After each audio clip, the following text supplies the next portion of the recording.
নমস্কাৰ আজি হৈছে ২৭ ফেব্ৰুৱাৰী অসমৰ লগতে ভাৰতৰ বিভিন্ন প্ৰান্তৰ পৰা আজি ৰাতিপুৱাৰ কেইবাটাও খবৰ আহি পৰিছে এই মুহূৰ্তত জনাইছোঁ আজিৰ প্ৰথমটো খবৰ অসমলৈ আহি টাটাৰ বৃহৎ উপহাৰ ৩ লাখ লোকৰ ঘৰত টাটাই যোগান ধৰিব PM সূৰ্য ঘৰ আঁচনি হয় ঠিকে শুনিছে যিহেতু অসমত চলি আছে এডভান্টেজ আছাম 2.0 আৰু ইয়াক লৈ কিন্তু এবাৰ টাটাৰ বৃহৎ উপহাৰ দিয়া দেখিবলৈ পোৱা গৈছে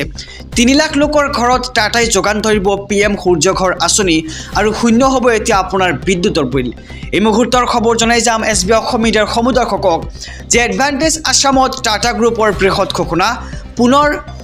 নৱীকৰণ শক্তিৰ ক্ষেত্ৰত টাটা পাৱাৰৰ বৃহৎ ঘোষণা শূন্য হৈ পৰিব আপোনাৰ বিদ্যুতৰ বিল প্ৰধানমন্ত্ৰী সূৰ্য ঘৰ আঁচনিত বিনিয়োগ কৰিব টাটা পাৱাৰে ৩ লাখ বাসগৃহক প্ৰদান কৰিব সোলাৰ পেনেল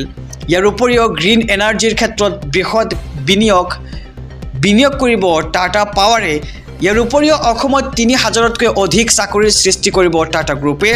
আৰু অসমলৈ আহি টাটা গ্ৰুপৰ চেয়াৰমেন এন চন্দ্ৰশেখৰৰ বৃহৎ ঘোষণা এডভান্টেজ আছামত টাটা গ্ৰুপৰ বৃহৎ ঘোষণা পুনৰ নৱীকৰণৰ শক্তিৰ ক্ষেত্ৰত টাটা পাৱাৰৰ বৃহৎ ঘোষণা শূন্য হৈ পৰিব আপোনাৰ বিদ্যুতৰ বিল কিয়নো এবাৰ প্ৰধানমন্ত্ৰী সূৰ্য ঘৰ আঁচনিত বিনিয়োগ কৰিব টাটা পাৱাৰে এই মুহূৰ্তত জনাইছোঁ আজিৰ দ্বিতীয় নম্বৰ খবৰটো ৰাজনৈতিক প্ৰেক্ষাপটৰ এটি ডাঙৰ খবৰ একশ্যন মুডত দিল্লীৰ মুখ্যমন্ত্ৰী ৰেখা গুপ্তা শীঘ্ৰে পুনৰ গ্ৰেপ্তাৰ হ'ব অৰবিন্দ কেজৰিৱাল তদন্তৰ আওতালৈ আহিব আপৰ বহু নেতাই মুহূৰ্তৰ খবৰ জনাইছোঁ আমাৰ সমুদৰ্শকক যে ভয়ংকৰ বিপদত দিল্লীৰ প্ৰাক্তন মুখ্যমন্ত্ৰী অৰবিন্দ কেজৰিৱাল এতিয়া একশ্যন মুডত দিল্লীৰ মুখ্যমন্ত্ৰী ৰেখা গুপ্তা অৰবিন্দ কেজৰিৱালক দিয়া হ'ব কঠোৰ শাস্তি শীঘ্ৰে হ'ব পুনৰ গ্ৰেপ্তাৰ যাব লাগিব জেললৈ দিল্লী বিধানসভাত উত্থাপন CAG প্ৰতিবেদন আপৰ প্ৰকৃত মুখ এতিয়া প্ৰকাশ পাইছে বুলি মন্তব্য কৰা এই সন্দৰ্ভত বিজেপিৰ মুখপাত্ৰ নবেন্দ্ৰ ভট্টাচাৰ্যই কৰিলে ডাঙৰ মন্তব্য ২০২৬ কোটি টকাৰ বৃহৎ বিত্তীয় প্ৰবঞ্চনাত জড়িত আপ ইফালে ২,০০০ কোটি টকাৰ সুৰা কেলেংকাৰী আছে কেজৰিৱালৰ নামত আৰু সুৰা নীতি সন্দৰ্ভত দিল্লীৰ মুখ্যমন্ত্ৰী ৰেখা গুপ্তাৰ CAG প্ৰতিবেদন দাখিল তীব্ৰগতিত চলি আছে তদন্ত প্ৰক্ৰিয়া আৰু কেজৰিৱালৰ লগতে তদন্তৰ আওতালৈ আহিব আপৰ বহু নেতা দিল্লী বিধানসভাত কম্পট্ৰলাৰ এণ্ড এডিটৰ জেনেৰেল অৰ্থাৎ CAGৰ প্ৰতিবেদন উত্থাপন হোৱাৰ পিছত বিপদ বাঢ়িছে এতিয়া আপৰ আহিছোঁ পৰৱৰ্তী খবৰৰ মাজলৈ হাতত মাত্ৰ 2টা দিন বাকী 28 ফেব্ৰুৱাৰীত আৰম্ভ হ'ব ইছলাম ধৰ্মাৱলম্বী লোকসকলৰ পবিত্ৰ ৰমজান মাহ আৰু এই ৰমজান মাহতেই তেওঁলোকে দিনজোৰাকৈ ৰোজা ৰাখিব আৰু পঢ়িব তাৰাবিৰ নামাজ এই মুহূৰ্তৰ খবৰ জনাইছোঁ আমাৰ সমুদৰ্শকক যে এই বছৰত 29 দিনতে শেষ হ'ব ৰোজা ভাৰত আৰু চুবুৰীয়া দেশসমূহত 30 মাৰ্চ বা 31 মাৰ্চত হ'ব ঈদ ৰমজান 2025ৰ বাবে সাজু হৈছে কোটি কোটি মুছলমান আৰু ৰমজান মাহৰ 2025ৰ বাবে এবাৰ সাজু হৈছে দেশৰ কোটি কোটি মুছলমানে বিশ্বৰ প্ৰতিখন মুছলমান দেশ সাজু হৈছে ৰমজান মাহৰ ৰোজাৰ বাবে আল্লাহৰ ওচৰত দোৱা কৰিবলৈ সাজু হৈছিল ইছলাম ধৰ্মাৱলম্বী লোকসকল সূৰ্যোদয় আৰু সূৰ্যাস্তৰ সময়ৰ ওপৰত নিৰ্ভৰ কৰে ৰোজাৰ সময় সেইবাবে কিছুমান দেশত ৰোজাৰ ম্যাদ দীঘলীয়া হয় আনহাতে আন কিছুমান দেশত হয় ছুটি মুছলমানসকলে ৰমজানৰ সময়ত 30 দিনজোৰাকৈ ৰোজা ৰাখে আৰু এই বছৰত 29 দিনতে শেষ হ'ব ৰোজা কেৱল সীমিত সময়ৰ পৰ্যায়তহে খাদ্য আৰু পানী গ্ৰহণ কৰিব পাৰে মুছলমানসকলে ইফালে সকলো ঠাইতে ৰোজাৰ সময়ত পাৰ্থক্য আছে বহু ঠাইত মুছলমানসকলে 12 ঘণ্টা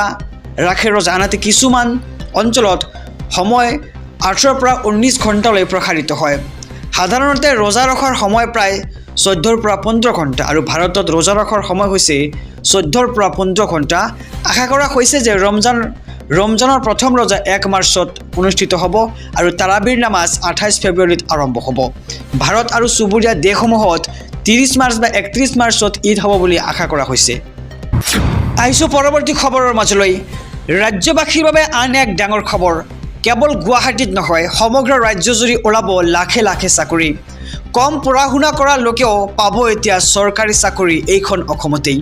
মুখ্যমন্ত্ৰী ডক্টৰ হিমন্ত বিশ্ব শৰ্মাৰ বৃহৎ ঘোষণা ৰাজ্যৰ সকলো নিবনুৱাৰ বাবে এডভান্টেজ আছাম 2.0ৰ জৰিয়তে আজি অন্তিমটো দিন আৰু প্ৰথম দিনাই অসমত বিনিয়োগ 5 লাখ কোটি টকা আজিও স্বাক্ষৰিত কেইবাখনো চুক্তি আৰু পুৱাৰ পৰাই অনুষ্ঠিত থিমেটিক ছেছন অসমৰ শক্তি সম্ভাৱনাক লৈ আলোচনা এডভান্টেজ আছাম 2.0ত অসম চৰকাৰ আৰু কেইবাটাও বৃহৎ কোম্পানীৰ মাজত হয় MOU মুকেশ আম্বানীৰ ৰিলায়েন্স গ্ৰুপে বিনিয়োগ কৰিব 50,000 কোটি টকা ইয়াৰ লগতে গৌতম আদানীও বিনিয়োগ কৰিব আমাৰ অসমত 50,000 কোটি টকা টাটা গ্ৰুপে বিনিয়োগ কৰিব 30,000 কোটি টকা আৰু বেদান্ত গ্ৰুপে বিনিয়োগ কৰিব আমাৰ অসমত 50,000 কোটি টকা গ্ৰীণক এনাৰ্জিয়ে বিনিয়োগ কৰিব 5,800 কোটি টকা লগতে PNBৰ সৈতে 3,000 কোটিৰ চুক্তিও হোৱা দেখিবলৈ পোৱা গৈছে সিদ্ধাৰ্থ ইনফ্ৰাটেকৰ সৈতে 6,500 কোটিৰ চুক্তি আৰু অইল ইণ্ডিয়াৰ সৈতে 23,300 কোটি টকাৰ বিনিয়োগ দেখিবলৈ পোৱা গৈছে লগতে NRLৰ সৈতে 10,711 কোটিৰ চুক্তিত স্বাক্ষৰ কৰা হয় লগতে গোৱেংক এনাৰ্জিৰ সৈতে 5,850,000 কোটি টকাৰ চুক্তি লগতে মেৰিয়ট হোটেল স্থাপনৰ বাবে 400 কোটি টকাৰ চুক্তি লগতে লীলাৱতী ফাউণ্ডেশ্যনৰ সৈতে 150 কোটি টকাৰ চুক্তি আৰু ইন্দ্ৰধনুষ গেছ গ্ৰিড লিমিটেডৰ সৈতে 1200 কোটি টকাৰ চুক্তি বিৰিঞ্চি লিমিটেডে বিনিয়োগ কৰিব আমাৰ অসমত 200 কোটি লগতে ষ্টাৰ চিমেণ্টৰ বিনিয়োগ 3,200 কোটি টকা লগতে কোঠাৰী ইণ্ডাষ্ট্ৰিয়েল 1,000 কোটি বিনিয়োগ কৰিব আমাৰ অসমত লগত আৰু কোৱা হৈছে যে কেৱল গুৱাহাটীত নহয় সমগ্ৰ ৰাজ্যজুৰি ওলাব এবাৰ লাখে লাখে চাকৰি কম পঢ়া শুনা কৰা লোকেও পাব চাকৰি এইখন অসমত আহিছোঁ আন এক খবৰৰ মাজলৈ ডাম্পাৰ আৰু গধুৰ বাহনৰ চলাচলত আহি গ'ল নতুন SOP পুৱা 7ৰ পৰা 10 আৰু বিয়লি 2ৰ পৰা 3 বজালৈ চলিব নোৱাৰিব ডাম্পাৰ আৰু গধুৰ বাহন এই মুহূৰ্তৰ খবৰ জনাইছোঁ আমাৰ সমুদৰ্শকক যে এবাৰ ডাম্পাৰ আৰু গধুৰ বাহনৰ চলাচলত আহি গ'ল নতুন SOP পুৱা 7 বজাৰ পৰা 10 বজা লগতে বিয়লি 2 বজাৰ পৰা 3 বজালৈ চলাচল কৰিব নোৱাৰিব ডাম্পাৰ আৰু গধুৰ বাহনসমূহ ডাম্পাৰ ট্ৰাক চলাচল গধুৰ বাহন যান-বাহন চলাচললৈ আহি গ'ল কঠোৰ নিৰ্দেশনা দুৰ্ঘটনা ৰোধ কৰিবলৈ জিলা প্ৰশাসনে লৈছে কঠোৰ ব্যৱস্থা নিয়ম ভংগ কৰিলে ভৰিব লাগিব জৰিমনা বিদ্যালয়ৰ সময়ত কোনো চালকে চলাব নোৱাৰিব ডাম্পাৰৰ লগতে ট্ৰাক